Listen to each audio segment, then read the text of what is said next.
The following is a personal log of an encounter between D-1589 and an SCP.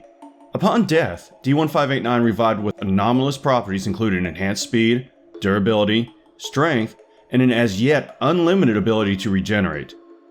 Due to the numerous advantages of having an effectively immortal D-class, it was decided he would retain this designation.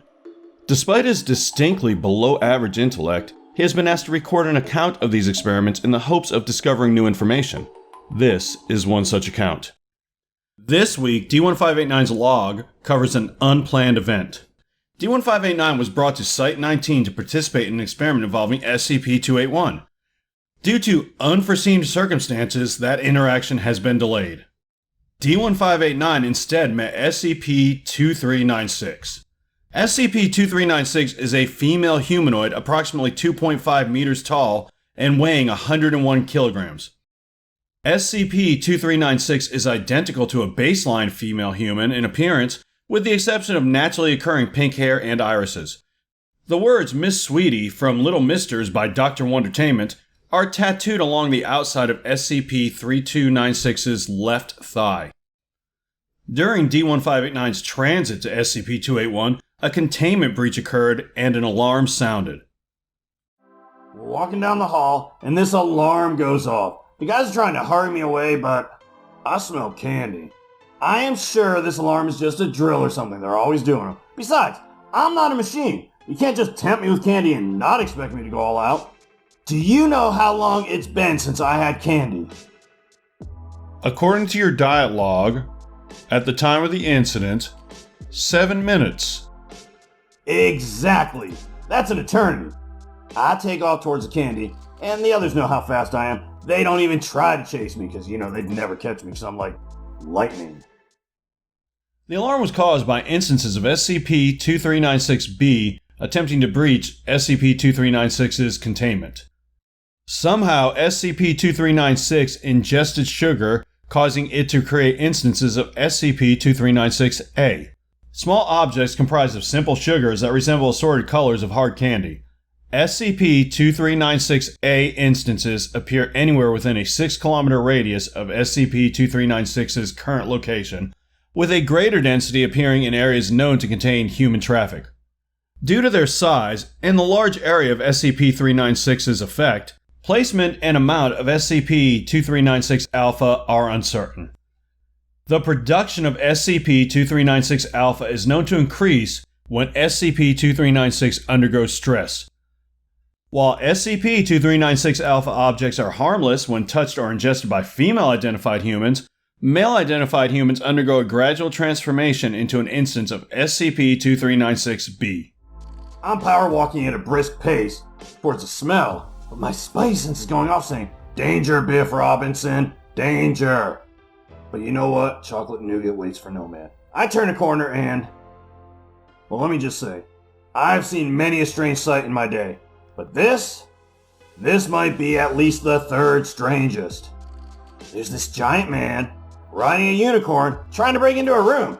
Not only that, but there are these 4 sleeping task force member women on the ground. Strange time to take a nap, but hey, who am I to judge? When it's nap time, it's nap time. I'm sure they can take care of themselves, so I'm Audi 5000. I mean, this really ain't none of my business. And big dude looks strong. He's tearing at steel.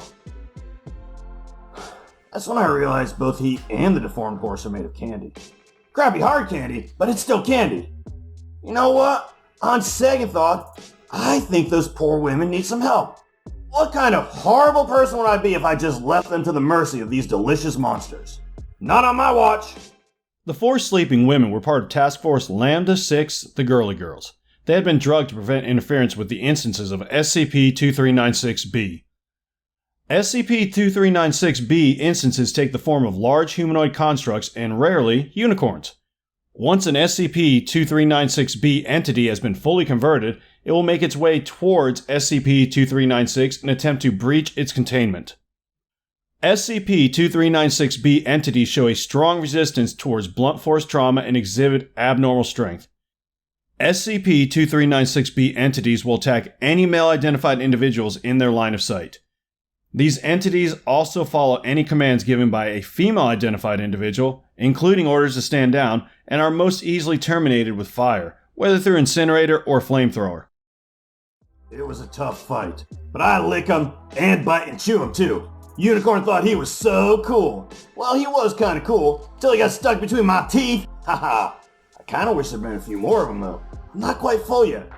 I don't really understand how candy could be so strong, but that's for the philosophizers to worry about.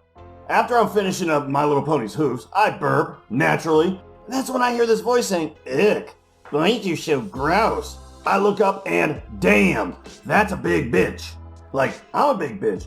And I'm popping out of my jumpsuit because I just ate like 600 pounds of candy, but damn, she's like 8 feet tall. And just who does this pink-haired freak think she is to judge me? Me!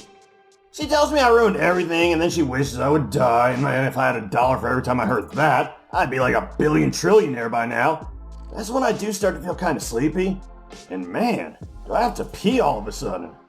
When SCP-2396 is fueled with sugar, any male individual who's not currently an SCP-2396-B instance, coming within 50 yards of her, expresses a strong desire to leave and reorient their position as far from SCP-2396 as possible.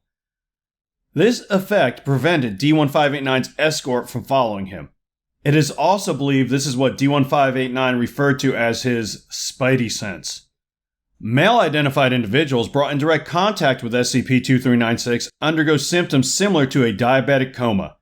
SCP-2396 claims that this is to keep nasty brothers and their friends away. D-1589's regeneration ability must have limited this effect. Now she is looking a bit angry, and I am used to getting this look from women, so I recognize it. And did I mention she's like 8 feet tall and not made of candy? I still might have eaten her, on principle, but then I remembered, I promised Dr. Newbie no more eating people. So I'm gonna make nice. I'm like, "Hey lady, how's it hanging?" And she starts saying stuff like, "Icky boy, go away, blah, blah, blah. You ruin everything." Wait, how did she know I ruin everything? I must be famous. Then for some reason, she calms down and she offers me some candy. Well, hey, it's been like 5 minutes since I last ate, so why not? One little piece of candy isn't gonna ruin my diet. The candy D-1589 is referencing is an instance of SCP-2396-A. Ingestion by a male-identifying individual will trigger transformation into an instance of SCP-2396-B, marked by an increase in blood sugar levels sometimes exceeding 600 milligrams per deciliter. Due to this, many who come in contact with SCP-2396-A are immobilized immediately by the rapid increase in blood sugar. Over a period of up to 12 hours, the individual's flesh, fluid, and bones are, through an unknown process, converted into hard candy which replicates and molds the body, causing the individual to become an instance of SCP-2396-B. D-1589 is now known to be immune to this effect. I have finally figured out what's going on. She's totally hitting on me by giving me candy. You know what they say, way to a man's heart through his stomach. Besides, this might be some kind of weird mating ritual, and I do not want to blow that off. I'm on a little bit of a dry spell. So she offers me 5 more pieces, which I eat because, ritual maybe. I don't want to be rude, and she's like, "Why won't you go to sleep?" Huh? Are you a boy or not? I say, "Hell no. I'm all man, baby." That makes her even madder, but I think it's that good kind of mad. She's totally into me. That's when some more women come in and both of us are ordered to get on the ground. Oh, I like where this is heading. But sadly, no. They stick Pinky back in her box and take me out of there. I did manage to shout out my number as they were leading me away. It's kind of early, but I think I might be in love. D-1589 was given a commendation for his quick thinking and reaction in preventing a containment breach, to which he replied, and I quote, "What's a containment breach?" Then gave a 6-minute 43-second speech on the importance of dental hygiene and living your dream. After it was explained to him using sock puppets, he is now busy working on his application for MTF duty, in crayon because he wants it to pop. Interestingly enough, new information was gleaned on SCP-2396 from this account. It is now known it has the ability to create instances of SCP-2396-A at will. The D-1589 experiment is paying dividends. Thank you for your attention. If you have any comments or questions about the events of this encounter, please leave them below. Conversely, if you have an SCP experiment you would like to see D-1589 participate in, that can also be left below. Do not forget to employ the SCP Foundation's new like-dislike function on this log. And if you have not done so already, please consider subscribing to this content for easy access.